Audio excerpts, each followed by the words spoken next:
Graça e paz, irmãos. Todos estão com o boletim na mão. Nós estamos aqui nessa série de estudos que nós denominamos Santidade na Prática. Hoje é o 12º estudo e nós vamos caminhando nesse tema aqui. E hoje nós vamos falar sobre razão da nossa esperança. E quem esteve aqui domingo passado, o irmão Guilherme Kerr, falou do tema de adoração. E ele falou até o texto que foi lido hoje aqui. Habite em vós a palavra de Cristo. E também que nós sejamos cheios do Espírito Santo. Vocês lembram disso? Habite em vós a palavra e sermos cheios do Espírito. E esses dois assuntos têm tudo a ver com o que nós vamos falar hoje. Porque se a palavra de Deus não habitar em nós, se nós não estivermos sendo cheios do Espírito Santo, como nós vamos testemunhar a razão da nossa esperança? Como é que nós vamos falar para o mundo o que Cristo significa para nós? Então, esse é o tema que nós vamos caminhar. E eu quero logo de início fazer uma perguntinha para você. As pessoas têm visto Cristo na sua vida? Onde você está? Lá no seu trabalho? Na sua casa? No trânsito? Você tem testemunhado a razão da esperança? E aí, se nós não estivermos, então, com essa verdade, com a palavra de Deus, dentro de nós, e se o Espírito não estiver nos enchendo, eu não vou poder testemunhar. Eu não vou poder testificar disso. Até eu brinquei lá nos arautos que eu ia dar uma receita de pão hoje aqui na igreja. Eu faço alguns pães lá e, modéstia à parte, ficam até gostosos. Mas o que isso tem a ver? Eu posso pegar uma receita lá no YouTube, copiar aquela receita e sair um pão bom. Agora, quando eu faço isso e essa receita está dentro de mim, guardada na minha mente, no meu conhecimento, e isso é coisa natural, eu faço essa receita sem olhar no papel. Não é isso? Então, eu não vou simplesmente copiar aquela receita. Eu vou fazer isso porque aquilo é natural para mim. E o testemunho cristão, testemunhar da vida de Cristo é assim também, meu irmão. Nós podemos até forjar um testemunho. Mas se Cristo realmente, se a palavra de Deus realmente habita em nós, se nós estamos sendo cheios do Espírito Santo, aí nós vamos exalar esse bom perfume de Cristo. Isso vai ser natural, não vai ser forçado. Então é nesse tema que a gente vai caminhar. Eu quero ler uma frase do Spurgeon também antes de começar aqui.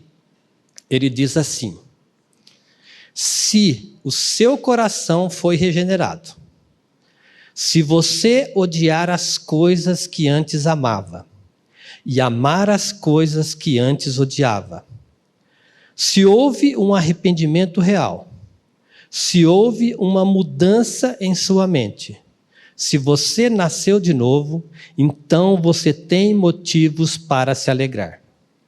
Mas se não há mudança vital, nenhuma santidade interior, se não há amor por Deus, nenhuma oração, nenhum fruto do Espírito, então, ao dizer estou salvo, será por seu próprio entendimento. E pode enganá-lo, mas não libertá-lo. Perceberam por que a palavra tem que habitar em nós? Porque a verdade precisa habitar em nós. Eu quero que você pegue então primeiramente a sua Bíblia. Abra a sua Bíblia em 1 Pedro 3. Nós vamos ler 3 versos, o 15 ao 17.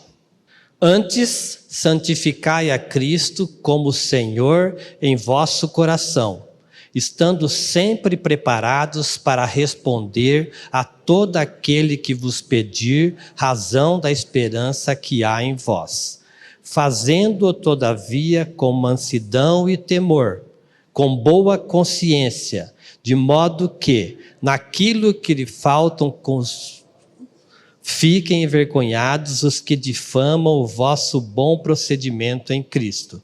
Porque se for da vontade de Deus, é melhor que sofrais por praticardes o que é bom do que praticando o mal. Vamos orar mais uma vez? Paizinho de amor, Pai de misericórdia, nós te bendizemos por esse momento e pedimos que o teu Santo Espírito revele a pessoa de Cristo a cada um de nós. Aqueles que ainda não te conhecem, que o Senhor traga à luz essa verdade da obra que Cristo fez em nosso favor na cruz, nos atraindo em seu corpo e nos dando uma nova vida. E aqueles que já te conhecem, Senhor, que sejam fortalecidos, Senhor, animados a testemunhar a razão da nossa esperança. Nós pedimos isso em nome de Jesus. Amém. Então, os textos que estão em negrito aí no seu boletim, você vai ler comigo. O apóstolo Pedro, escrevendo sua primeira carta aos eleitos espalhados pela Ásia Menor, no capítulo 3, encoraja e instrui os cristãos a enfrentarem a adversidade e as perseguições que surgem em decorrência da fé. Viver de acordo com os princípios cristãos trará oposição e pode gerar medo. Mas os que sofrem por causa da justiça e da fé em Cristo são abençoados e sustentados por Deus. Você não precisa de abrir, mas eu vou ler aqui 2 Timóteo 3,12, que diz assim: Ora, todos quantos querem viver piedosamente em Cristo serão perseguidos. Você está sendo perseguido? Pode saber que você está vivendo piedosamente. E o que é viver piedosamente? Eu fiz algumas anotações aqui. Significa uma vida devota e reverente a Deus. Mas como que isso é possível? Pelos os meios da graça. Leitura, meditação, obediência à palavra de Deus, oração, a santidade na prática, que é esses temas que nós estamos tratando, amar ao próximo, o testemunho que é dado, a perseverança. Isso aqui tudo é salvação da alma, é a salvação, é a santidade na prática. Cristo sendo formado em nós. Isso é viver piedosamente. Tem muito mais além disso, mas aqui é um resumo. Boletim. Pedro aconselha os cristãos a manterem-se fiéis e perseverantes, pois esse sofrimento, presta atenção, por causa de Cristo, faz parte do processo de santificação. Sendo assim, eles necessitam estar prontos para responder com convicção, esperança e mansidão àqueles que os difamam, para que esses sejam envergonhados pelo bom procedimento dos eleitos em Cristo. Então, se você está dando um bom testemunho e as pessoas estão zombando de você, não tem problema. Agora, traga esse texto aqui para você. Eu necessito estar pronto. Não é o outro irmão, não é outra pessoa. Eu, Marcos, você aí, cada um seu nome. Eu preciso estar pronto, preparado para responder à razão da minha fé. Quando nós somos questionados, pressionados lá fora, nós vamos ligar para o pastor Maurício, aqui ó, preciso de dar testemunho aqui, vem aqui dar uma palavra. Não, você precisa. Habite em mim a palavra de Cristo. O Espírito precisa me encher. E assim cada um de nós. E Pedro aqui ele está fazendo essa fala sobre essa questão da esperança, da razão, de testemunhar. Eu quero rapidamente fazer um apanhado aqui do capítulo 1, capítulo 2 para você. Se você tiver com a Bíblia aberta, eu só vou ler rapidamente aqui. Ele vai falar ali que no capítulo 1, no verso 3, ele nos regenerou, então nós nascemos de novo juntamente com Cristo. No 13, nós temos a esperança da graça, isso aqui é o capítulo 1 e os versos. Ele fala para nós sermos santos, mas como é que nós vamos ser santos? Só por meio do precioso sangue de Cristo. Não tem outra maneira de nós sermos santos. O verso 19, é por meio desse precioso sangue. O 22, Assim nós seremos purificados na alma, obedecendo à verdade. No capítulo 2, ele vai falar de algumas necessidades também. Despojar da maldade. É uma ação patrocinada pela graça. Cristo está sendo formado em nós e nós vamos nos despojando das coisas do mundo. O verso 5, nós estamos sendo edificados para sermos santos. O verso 6, aonde? Na pedra angular que é Cristo. E o verso 9, se tiver com a Bíblia aberta, eu vou ler inteiro. Diz que somos raça eleita, sacerdócio real, nação santa, povo de propriedade exclusiva de Deus. Aqui nós temos o testemunho da esperança da nossa fé, a fim de proclamar as virtudes daquele que nos chamou das trevas para a sua maravilhosa luz. O verso 12, esse testemunho necessita ser exemplar. A pessoa vai olhar para você e ver a vida de Cristo. Não é você o modelo é Cristo. Verso 15, porque assim é a vontade de Deus, que pela prática do bem façais emudecer a ignorância dos insensatos. No verso, depois ali no verso 18, ele vai falar sobre servos, maridos, mulher e todas as outras pessoas. Então esse é o exemplo que nós precisamos de dar. Aí no verso 1, no capítulo 3 ali, ele vai falar de apartar-se do mal, praticar o bem, buscar a paz, empenhar-se por alcançá-la. E ele diz assim, porque os olhos do Senhor repousam sobre os justos, e os seus ouvidos estão abertos às suas súplicas, mas o rosto do Senhor está contra aqueles que praticam males. Vocês percebem o que Pedro vem falando aqui? Como é que nós vamos testemunhar da razão da nossa esperança? Então, isso aqui é um conjunto de exortações que Pedro está nos dando aqui. E depois ele chega aqui nesse verso 15, 16 e 17 e vai falar dessa razão da esperança. Pega o seu boletim aí. Mesmo que muitos de nós ainda não tenhamos enfrentado perseguições devido à nossa fé em Cristo, elas virão, assim como aconteceu ao longo da história cristã. Sendo assim, necessitamos confiar e depender sempre do Senhor e estar preparados aos desafios que virão, certos de que Ele nos sustentará. E a exortação de Pedro, vamos ler juntos aqui?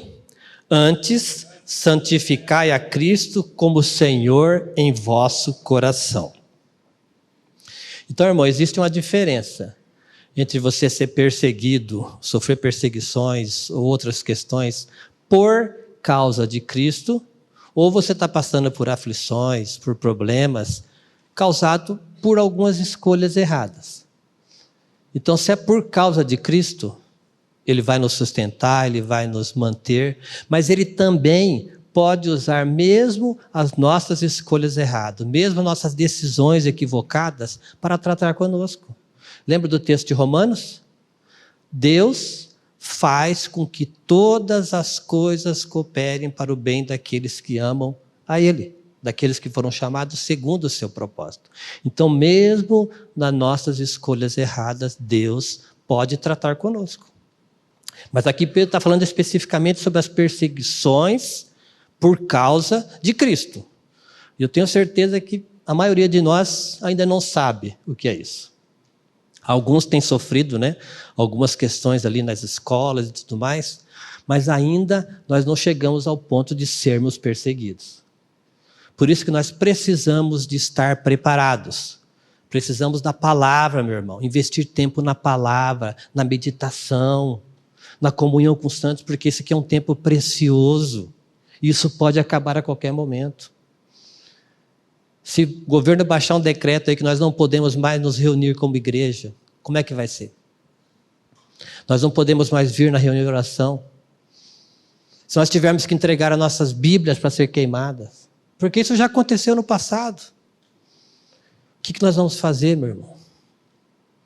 Escondi a tua palavra, guardei a tua palavra no meu coração para não pecar contra ti. E aí, se essa palavra, se estiver habitando em nós, nós vamos dar testemunho da razão da esperança que há em Cristo. É um tempo que pode chegar. Vamos continuar no boletim? Mas como santificar a Cristo como Senhor? Aqui está o problema. Conhecer teoricamente as verdades bíblicas é de pouca importância se Ele não for o Senhor de nossas vidas. Santificar a Cristo como Senhor significa entregar tudo a Ele e viver de modo a agradar-lhe e glorificá-lo. Significa o temor em desagradar-lhe e deixar de lado o que os outros irão pensar ou fazer. Santificar a Cristo como Senhor é uma atitude diária de fé que obedece à palavra de Deus, mesmo que a princípio as consequências não sejam as melhores. Santificar a Cristo como Senhor é o que Jesus nos ensina em Mateus 6,33. Juntos? Buscai, pois, em primeiro lugar o seu reino e a sua justiça, e todas estas coisas vos serão acrescentadas. Paulo também nos exorta em Romanos 12, 1 e 2. Portanto, irmãos, pelas misericórdias de Deus, peço que ofereçam o seu corpo como sacrifício vivo, santo e agradável a Deus. Este é o culto racional de vocês. E não vivam conforme os padrões deste mundo, mas deixem que Deus os transforme pela renovação da mente, para que possam experimentar qual é a boa, agradável e perfeita vontade de Deus. Quem é que vai transformar quem? Nós é que somos transformados ou é Deus que nos transforma? Essa versão é boa por causa disso, que ela traz esse verbo aqui no passivo. Deus é que nos transforma. Deus é que faz isso em nós. É Ele fazendo. Porque se for eu fazendo, meu irmão, aquela questão do sabe tudo, da carne. É a questão do como Deus sereis. Então eu posso todas as coisas em mim mesmo. Mas aqui Paulo está falando que nós devemos ser transformados por Deus. A obra é dele. Agora nós temos essa questão de nós fazermos juntos, sermos usados por Deus. É Ele fazendo em nós, tá bom? E então deixem que Deus os transforme pela renovação da nossa mente. Quando submetemos nossa vontade à vontade de Cristo, estamos sendo santificados na prática. Esse processo é diário, em todos os momentos. A adoração que agrada a Cristo é aquela que provém do coração. Portanto, é essencial vivermos em comunhão, submissa ao Senhor, amando-o e obedecendo-lhe. Um coração transformado pela obra redentora de Cristo busca constantemente agradar-lhe e glorificá-lo. Uma prova clara desse senhorio é a disposição para testemunhar, proclamar e viver o Evangelho, compartilhando o que Cristo realizou na cruz, a nos incluir em sua morte, sepultamento e ressurreição, e então conceder-nos a sua própria vida. Esse testemunho, irmãos, é espontâneo. Inclusive, na quarta-feira, quem estava aqui, teve uma irmã que deu um testemunho. Ela pediu oração por uma pessoa do trabalho, e a pessoa conhece até o Evangelho, já ouviu algumas coisas, mas não se rende ao Senhor. E essa pessoa perguntou para essa irmã nossa, por que você é tão feliz? Olha que bonito isso, meu irmão.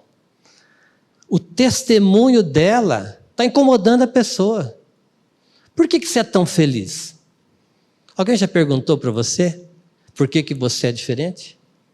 Vocês lembram lá em Atos que a igreja as pessoas queriam participar, o Senhor acrescentava à igreja aqueles que iam crendo. Por quê? Porque aquele povo era diferente. E meu irmão, O nosso testemunho precisa ser diferente do testemunho do mundo. Lá fora as pessoas precisam enxergar em nós o bom perfume de Cristo. Jesus falou que nós somos sal e nós somos luz. Se nós não servimos para iluminar e não servimos para salgar, para que nós servimos? Pense na sua vida, peça misericórdia para o Senhor. Senhor, que eu seja um testemunho lá na minha empresa, onde eu estou, que as pessoas vejam a vida de Cristo em mim. Assim você vai estar testemunhando a razão da sua esperança, a razão da sua fé. Continuando aí. O versículo 15 continua. Juntos? Estando sempre preparados para responder a todo aquele que vos pedir razão da esperança que há em vós. Aquele que está morto espiritualmente não tem convicção alguma, confiança e esperança em Jesus Cristo. O homem em estado de pecado, isto é, aquele que não crê em Cristo, vive contrariamente a ele. É egoísta, presunçoso, orgulhoso, autossuficiente, sua natureza é terrena e caída. Esse é o perfil do homem sem Cristo. Agora, nós que confessamos ter a vida de Cristo, o nosso homem velho já foi crucificado, e agora vivo não mais eu, mas Cristo vive em mim, nós ainda continuamos com uma natureza terrena. Mas agora nós temos a vida de Cristo em nós. E aí existe essa luta, essa natureza terrena e essa vida espiritual. Por isso que nós temos essas questões e nós precisamos de levar o morrer de Cristo todos os dias, a todo momento, levando sempre o morrer de Cristo. É a vida de Cristo sendo formada em nós. Isso é salvação da alma, isso é santidade na prática, isso esses vários nomes que são dados aí, tá bom? Então, Cristo sendo formado em nós. Continuando. Amar a Deus em detrimento dos prazeres do mundo, amar o próximo sem querer levar vantagem, são condições impossíveis para o homem natural. Por outro lado, o cristão vive na dependência do Espírito. Está sendo ensinado a abrir mão de sua vontade e a fazer tudo para a glória de Deus. Assim estará preparado para responder à razão da sua fé. Esse é o caminho da santificação. Nós estamos sendo ensinados, meus irmãos. Cada momento que nós temos de comunhão com os santos, a leitura da palavra, na oração, na meditação, nós estamos sendo ensinados pelo Senhor. Eu quero que você leia comigo essa primeira frase aqui, porque é do texto, no verso 16, só que não está em negrito aí no seu boletim. Fazendo-o, todavia, com mansidão e temor, com boa consciência, de modo que, naquilo que falam contra vós outros, fiquem envergonhados os que difamam o vosso bom procedimento em Cristo. Perceberam? Nós estamos em Cristo, estamos dando bom testemunho. Quem vai ficar com vergonha de quem? São eles, porque eles não vão ter como nos acusar, porque o nosso Senhor está conosco. O fruto do Espírito manifesta-se na vida do cristão, pois a mansidão, ou seja, a gentileza e a humildade não afastam as pessoas, pelo contrário, auxiliam a enxergar o nosso temor, reverência a Deus e a sua palavra que nos diz, juntos, a resposta branda desvia o furor, mas a palavra dura suscita a ira. Testemunhar, meus irmãos. E como nós vamos testemunhar? Com palavras brandas.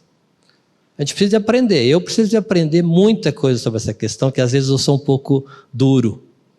Mas nós estamos aprendendo, Cristo está sendo formado em nós. Agora, se não há essa mudança, se não é perceptível isso, alguma coisa está errada. Então nós precisamos de clamar, Senhor, tem misericórdia de mim. Trata com a minha vida. Cada um de nós tem uma área aqui que precisa ser tratada. E às vezes a gente enxerga no outro o problema que é nosso. Senhor, tem misericórdia do Maurício e tem misericórdia de mim. Trata com ele e trata comigo. Continuando. Já a consciência é como um árbitro interior que testemunha ao homem sobre suas ações. Juntos, Romanos 2, 14 e 15. Quando, pois, os gentios que não têm lei procedem por natureza de conformidade com a lei, não tendo lei, servem eles de lei para si mesmos. Estes mostram a norma da lei gravada no seu coração, testemunhando-lhes também a consciência e os seus pensamentos, mutuamente acusando-se ou defendendo-se. Todos têm em seu coração gravada a lei do Senhor. Entretanto, o cristão é notificado pelo Espírito Santo a respeito do pecado, do que ele produz. E o que o pecado produz, meus irmãos? Culpa, vergonha, dúvida, medo, ansiedade, desespero e tantas outras questões. Agora, se nós temos o Espírito Santo de Deus nos enchendo, se nós temos a palavra de Deus habitando em nós, o Espírito Santo vai tratar conosco. Quando nós cometermos um pecado contra o Senhor, um delito contra o Senhor, o Espírito vai tratar conosco. E o que nós temos que fazer? Ir diante do Senhor e confessar esse pecado. Se foi contra o irmão, pode ir lá no irmão também tratar com ele. Mas primeiramente, todo pecado é contra Deus. Depois é contra o próximo. Continuando no boletim. Quando a palavra de Deus está gravada em nossos corações e mentes, o Espírito Santo nos leva a compreender a vontade de Deus e a ser mais sensíveis ao que é certo ou errado em relação à santidade de Deus. Manter essa consciência pura é fruto da vida de Cristo em nós, de um relacionamento com o Pai, pela leitura, meditação da palavra, oração e comunhão com os santos. A gente repete isso porque são os meios da graça que nós temos para conhecer o Senhor. E foi justamente o que Paulo apresentou como defesa perante o governador Félix. Não sei se vocês se lembram de Atos 14, 16. Paulo foi levado preso injustamente, mas depois de requerido ali algumas explicações, ele fala isso daqui. Vamos juntos? Por isso também me esforço por ter sempre consciência pura diante de Deus e dos homens. Podem vir acusações sobre nós, mas a nossa consciência está pura diante de Deus? O pecado já foi confessado? Pode vir uma pessoa, mas lá atrás você fez isso. Verdade, foi feito mesmo. Só que esse pecado eu já confessei. E o Senhor já me perdoou. E o que Deus fala? Dos teus pecados não me lembrarei mais. Então, meu querido, você está me acusando aqui de uma questão que já foi perdoada. Eu já fui perdoado em Cristo Jesus. O inimigo agora não tem mais poder de me culpar, de me acusar, porque em Cristo eu já fui perdoado. Nós precisamos de ter isso em nossa mente e no nosso coração. Por isso que esse pecado precisa ter nome e precisa ser confessado diante do Senhor. Porque se alguém vier te acusar, ou o próprio Satanás vier te acusar, você apresenta o certificado aqui de liberação. Em Cristo, eu já estou perdoado. Essa é a razão da minha esperança, porque em Cristo todos os meus pecados foram perdoados. Eu não tenho dívida mais, a cédula foi rasgada, não há mais nada de acusação. Agora, se você está devendo no mercado, aí você vai ser cobrado. Então, nós temos essa possibilidade, ir diante do Senhor. E agora fica com você, o que você prefere? Ser cobrado ou ir lá e pedir para o Senhor e confessar para o Senhor e ser liberado dessas questões? Até tem uma Quando eu trabalhava numa empresa, há uns anos atrás, tinha uma pessoa que conhecia muito a palavra, ele estudou para padre, e eles estudam muito, eles conhecem muito a palavra. E essa pessoa, sabendo que eu era cristão, e aqui da igreja, vivia me questionando e me cutucando ali algumas questões, e em vários assuntos, a gente sentava todo dia no almoço ali na mesa, né? E naquele bate-papo ele ficava ali me instigando, para ver se eu levantava ali, se eu brigava com ele. Mas eu sempre apontava para ele a palavra. Tem o celular aqui, a Bíblia, e eu ia lá, às vezes não lembrava o endereço do texto, mas pesquisava, mas irmão, está aqui, está escrito na palavra isso. Então foram várias conversas nesse aspecto, né?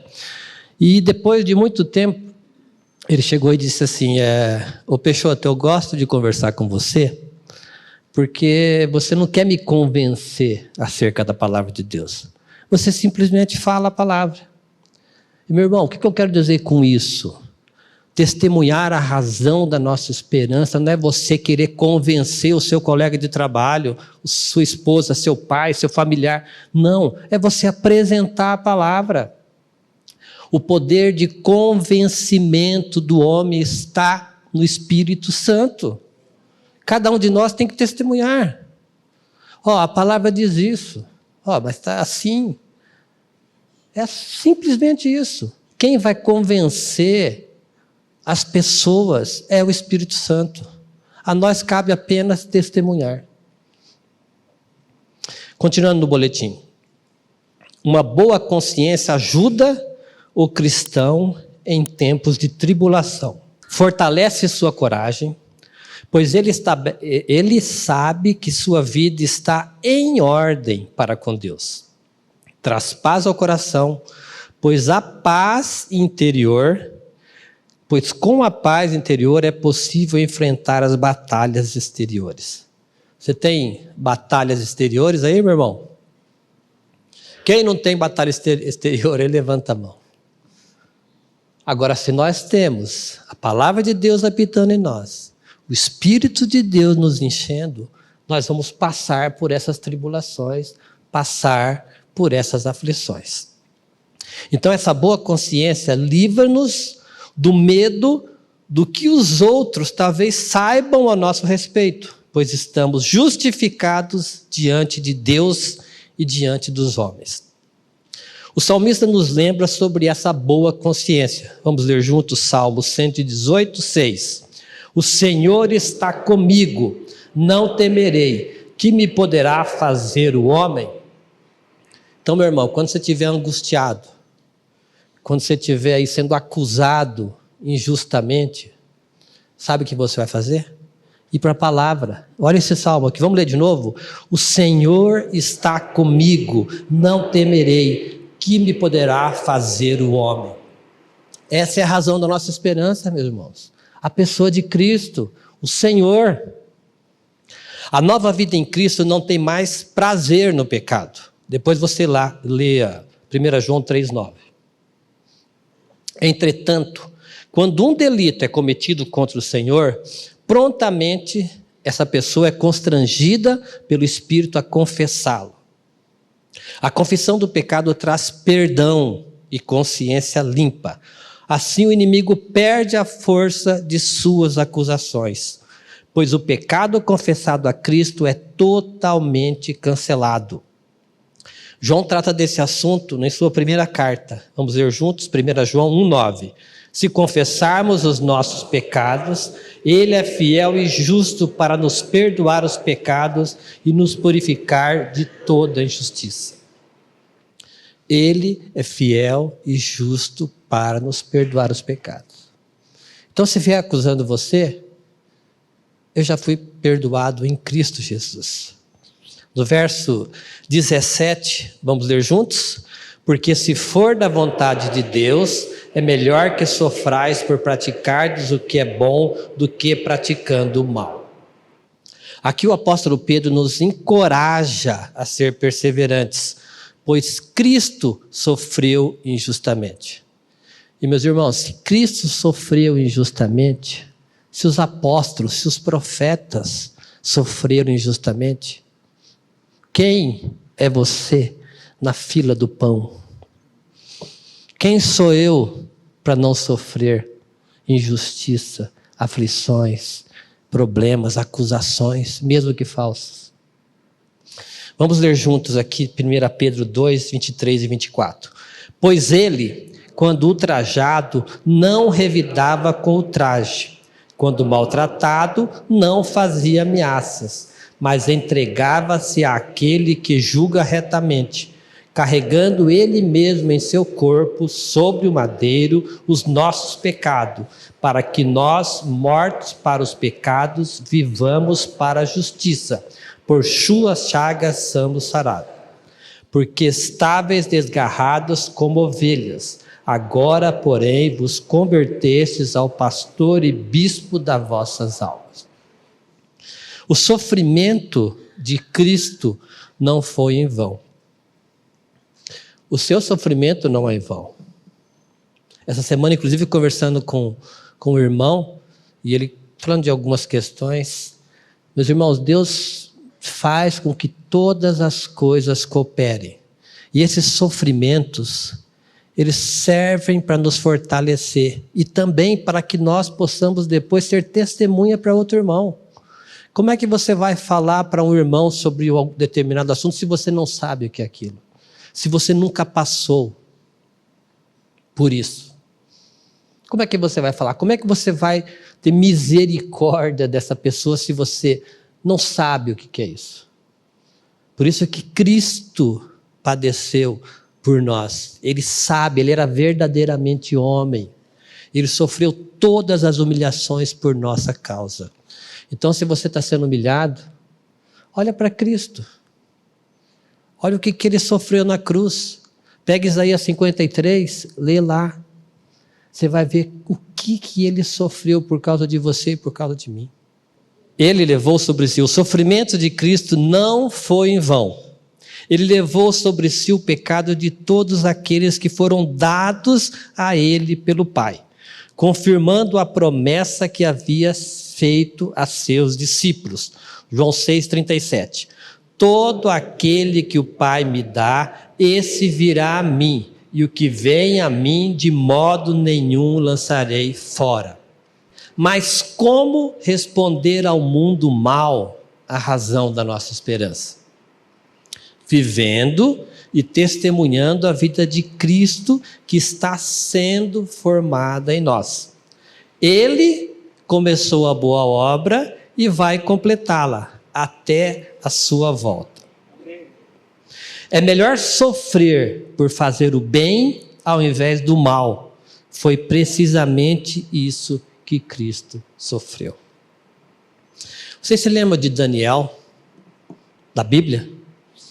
Daniel, aqueles invejosos fizeram lá um arranjo, enganaram o rei Dario e fizeram um decreto lá.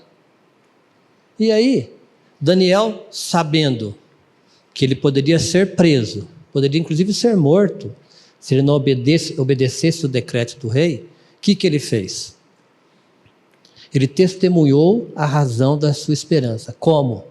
No mesmo horário, no mesmo local, ele foi para o seu quarto, com as janelas abertas, e fez a sua oração. Ele não se preocupou com o que poderia acontecer. Ele testemunhou a razão da sua esperança. E nós, irmãos, será que nós estamos preparados para testemunhar? É para nós pensarmos. Testemunhar a razão da nossa esperança, mesmo com o decreto do rei. E aí? Boletim. Da injustiça cometida contra Jesus, Deus fez surgir o bem. Quando Satanás achou que tinha vencido Cristo pela morte, o contrário aconteceu. E Paulo, ao escrever aos santos em Corinto, zomba da morte. 1 Coríntios 15, 5, 5. Onde está, ó morte, a tua vitória? Onde está, ó morte, o teu aguilhão? Da mesma forma, quando sofremos injustiça, podemos estar certos de que Deus tem um propósito de usar essas experiências para o bem de outros, mas principalmente da igreja, para você fortalecer o irmão, para você animar o irmão. E Romanos 5, 3 e 4, e não somente isso, mas também nos gloriamos nas próprias tribulações, sabendo que a tribulação produz perseverança, a perseverança, experiência, e a experiência, esperança. Irmãos, nós temos esperança porque Cristo é a nossa vida.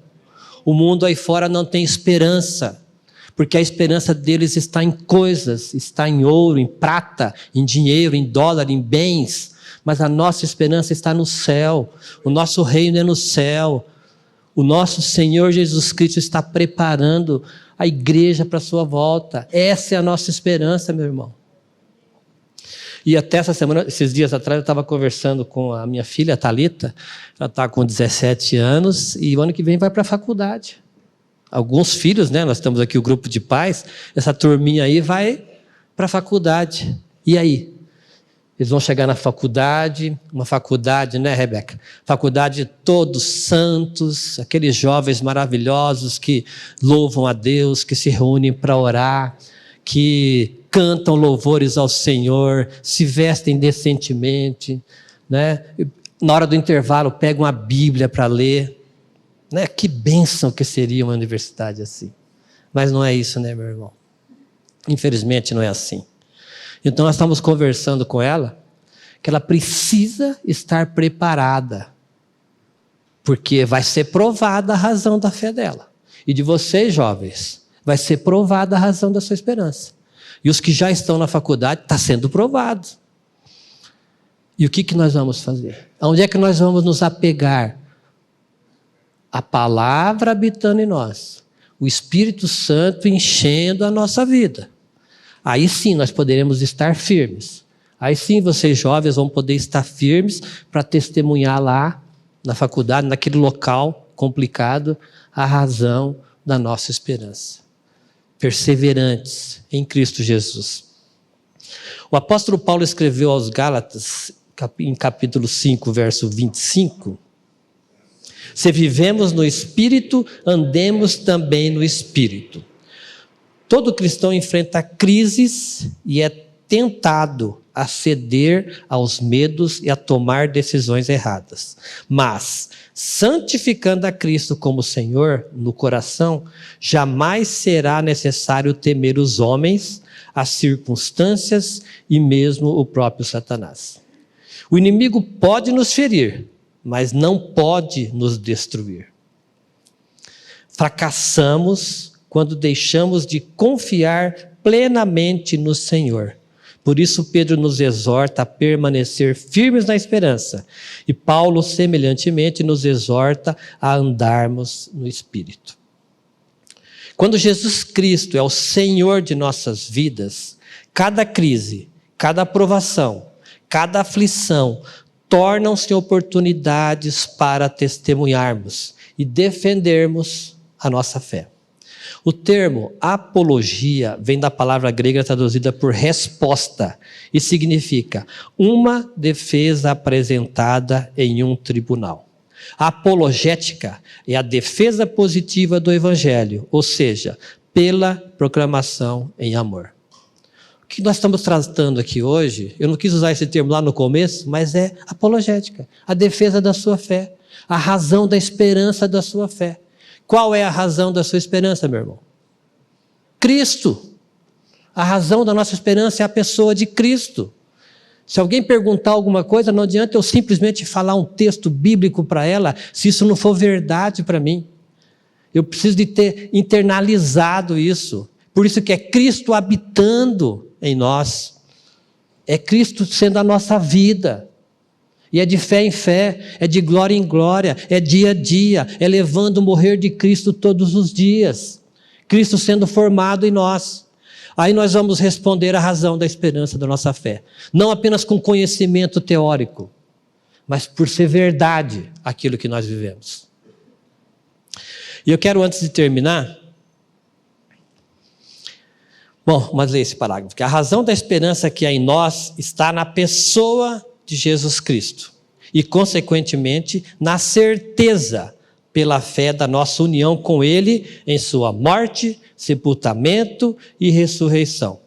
Os eleitos são chamados, vivificados, regenerados, convertidos e justificados. Recebem o privilégio de ser filho. Estão sendo santificados e sustentados a serem perseverantes até a sua volta. E então desfrutarão a eternidade conhecendo a Deus e a Cristo. Essa é a nossa esperança, meus irmãos. Toda essa obra aqui é feita por Cristo. Então, algumas aplicações para terminarmos aqui. Nós precisamos de estar preparados para testemunhar. Como que nós vamos fazer isso? Implica em estudar as Escrituras, em dedicar tempo à meditação na palavra, comunhão com os santos, participar das reuniões da igreja, estar junto com os irmãos. Fidelidade em meio à perseguição, permanecer fiel, perseverantes, confiantes em Deus. Vão surgir desafios, mas esses são parte do processo de santificação, da vida de Cristo sendo formada em nós. Santificação diária, entrega total a Cristo. Nós precisamos de aprender isso. Não é buscar primeiro o reino de Deus? Levar ao morrer de Cristo é aprendizado, meus irmãos. A cada dia, Senhor, nesse assunto aqui, nessa reunião, nessa questão no trabalho, nessa questão no relacionamento. Responder com mansidão e consciência. Quando questionado sobre a fé, fazê-lo com mansidão. Manter uma boa consciência diante de Deus e dos homens. Confiança na soberania de Deus. Deus tem um propósito em todas as situações. Descansar nessa soberania. Então essas aplicações nos ajudam a viver essa vida em santidade na prática. E a exortação nesse dia que Pedro nos deixa vamos juntos? Antes, santificai a Cristo como Senhor em vosso coração, estando sempre preparados para responder a todo aquele que vos pedir razão da esperança que há em vós.